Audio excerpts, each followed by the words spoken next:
Bonjour, je m'appelle Kishnamago Vaya Jérôme, donc je suis agent du CHU.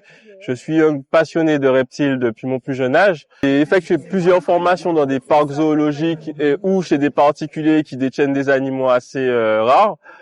Donc j'ai effectué un stage à la ferme tropicale en France pour ceux qui connaissent et dans d'autres structures.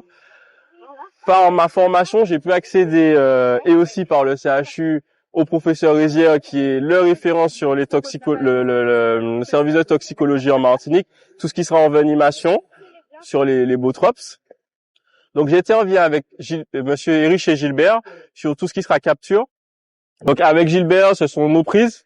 Alors là, en bas, nous avons un trigonocéphale adulte qui fait environ 1,50 m, non sexé, on n'a pas malheureusement pas encore sexé. Et là, nous avons un juvénile. Donc vous verrez que les deux couleurs qu'on dispose aujourd'hui, ils sont foncés, mais on peut trouver trois coloris différents.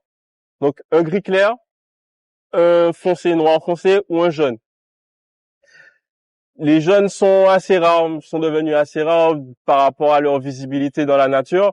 Ils sont trop visibles, ne serait-ce que par les prédateurs ou par la population qui va essayer de les tuer. Alors je travaille en étroite collaboration avec les pompiers, comme tout ce qui va toucher à la capture, si on n'intervient pas nous-mêmes, et aussi on fait les prélèvements au sein du CHU avec le professeur Rizière et monsieur Florentin Jonathan. Donc on ramène les serpents, on a un protocole spécifique.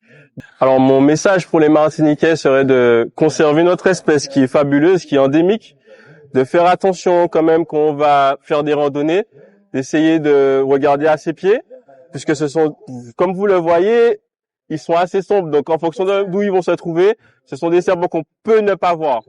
Donc ça, on peut limiter ça, on peut faire fuir les serpents en marchant un peu plus fort. Parce que vu qu'ils sont au sol, avec sur le ventre, ils vont ressentir toutes les vibrations. Donc ça va déjà les faire fuir un peu.